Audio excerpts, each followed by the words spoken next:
வணக்கம் நண்பர்களே! 100 நாள் 100 கதை தொடரில் இன்று 27வது கதை. நம்மளோட தகுதி என்னங்கிறது நம்மளோட நடவடிக்கைகள், பேச்ச வச்சு தான் முடிவு பண்ணப்படுது. அப்படி ஒரு கதை தான் இன்னைக்கு நம்ம பார்க்க போறோம். ஒரு பெரிய ஆலமரத்துக்கு அடியில துறவி ஒருத்தர் உட்கார்ந்திருந்தாரு. அவருக்கு கண் பார்வை கிடையாது. அப்போ அந்த வழியா வந்த ஒருத்தன், "ஏய் கிழவா, யாராவது இந்த வழியா போனாங்களா?" அப்படின்னு மரியாதை இல்லாம அதிகாரத்தோட கேட்டான். அதுக்கு அந்த துறவி, "அப்படி யாரும் போனதா தெரியல" அப்படின்னு சொன்னாரு. கொஞ்ச நேரம் கழிச்சு இன்னொருத்தன் வந்தான்.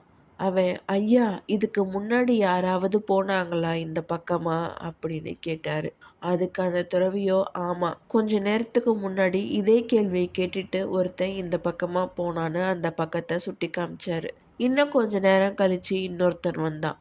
அவனும் துறவிக்கிட்ட, "வணங்குகிறேன் துறவியே, இதுக்கு முன்னாடி யாராவது இந்த பக்கம் போற சத்தம் உங்களுக்கு கேட்டதா?"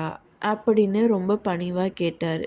உடனே அந்த துறவி, "மன்னரே வணக்கம். இந்த வழியா முதல்ல ஒரு வீரன் போனான். அடுத்ததா ஒரு அமைச்சர் போனாரு. 2 பேருமே நீங்க கேட்ட இதே கேள்வியை தான் கேட்டாங்க" அப்படின்னு சொன்னாரு. அப்போ ஆச்சரியத்தோட மன்னர், "துறவியாரே, உங்களுக்கு தான் பார்வை இல்லையே, அப்புறம் எப்படி முதல்ல ஒரு வீரனும் அடுத்து அமைச்சரும் தான் போனாங்கன்னு சரியா சொன்னீங்க?" அப்படின்னு கேட்டாரு. அதுக்கு அந்த துறவி சொன்னாரு, "இத தெரிஞ்சுக்கிறதுக்கு பார்வை தேவையில்லையே, அவங்க பேசுறத வச்சே அவங்க யாரு, அவங்களோட தகுதி என்னங்கிறத தெரிஞ்சுக்கலான்னு" சொல்லி முதல்ல வந்தவன் சற்றும் மரியாதை இல்லாம பேசினான். அடுத்து வந்தவரோட பேச்சுல அதிகாரமும், இப்போ உங்களோட பேச்சுல பணிவும் தெரிஞ்சது.